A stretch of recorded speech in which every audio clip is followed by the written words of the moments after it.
सभी को मेरा प्यार भरा नमस्कार। तो हम आज की अपनी चर्चा शुरू करते हैं कि सभी को अपने कर्मों का फल भुगतना ही पड़ता है, चाहे वो देर से भुगतें या जल्दी भुगतें, पर भोगना ज़रूर पड़ता है। तो इसी जब कहते हैं ना, बोया पेड़ बबूल का तो आम कहाँ से होए, इसी के उसमें कृष्ण जी के पास एक राजा आया और बोला, महाराज मैंने इस जीवन में एक भी खराब कर्म नहीं किया है, कुछ भी खराब कर्म नहीं किया है, परंतु फिर भी मेरा बेटा युद्ध में मारा गया।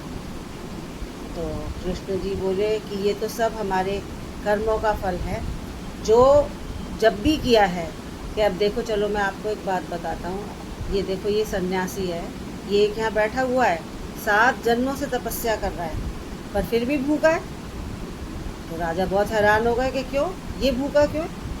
तो कृष्ण जी ने ये कहा कि इसने पिछले जन्म में एक भूखे को खाना देने से मना कर दिया, तो उसका ये फल अब भुगत रहा है, और अब के जो ये कर्म कर रहा है इसका आगे भुगतेगा फल। तो यही हमारे कर्म पूर्वार्ध के कर्म कहलाते हैं। तो अब ये देखो, एक ये जा रहा था, वो था डाकू, घोड़े पे क्या राजसी जीवन जीते हुए जा रहा था अपना, खूब उस पर धन धान्य से परिपूर्ण था और चोरी डकैती कर रहा था। तो राजा ने पूछा, देखो भगवान जी, ये कितने बुरे कर्म कर रहा है, पर फिर भी इसका जीवन देखो आप कितना ठाठ में है। तो उन्होंने कहा कृष्ण जी ने कि राजा जी, इसने पिछले जन्म में एक गाय को मरते हुए से बचाया, उसकी देखभाल की, उसको खिलाया पिलाया, तो वो इसका कर्म अब ये भुगत रहा है। और जब वो कर्म इसका शून्य हो जाएगा, क्षीण हो जाएगा, तो ये अपने पाप कर्म भुगतेगा। तो इसलिए जो भी कर्म है हमारे, घूम के हमारे पास ही आते हैं। कभी भी किसी को ये नहीं सोचना चाहिए, कि कभी अहंकार नहीं करना चाहिए कि हम जो कर्म कर रहे हैं वो सबसे अच्छे कर्म हैं, पर पता नहीं हम पीछे क्या करके आए हैं।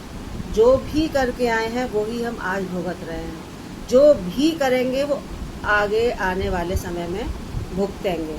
तो कर्म कभी किसी का पीछा नहीं छोड़ते हैं। ये पूर्वार्ध के कर्म हैं जो कि हमें भुगतने ही पड़ते हैं हर हाल में, पर इनको भी कम करने का, ख़त्म तो नहीं होंगे, भुगतने तो पड़ेंगे ही, पर इनको कम करने का एक हमारे एक तरीका है, जो कि भगवान ने खुद ही बताया है कि तुम प्रभु का नाम लो। जितना राम राम राम राम सीता राम राधा कृष्ण बोलेंगे, जितना प्रभु का नाम जपेंगे, उतनी जल्दी ही हमारे ये पूर्वार्ध के कर्म कटेंगे। पर भोगने तो है ही हैं, चाहे फिर वो राजा हो, रंक हो, और चाहे फिर मैं स्वयं भी हूँ। कृष्ण जी ने जितना भुगता है उतना तो शायद ही कोई मनुष्य भुगतता होगा आज के ज़माने में। इसकी कहानी भी हम जल्दी ही शुरू करेंगे। ये मैं फिर सुनाती हूँ। नमस्कार।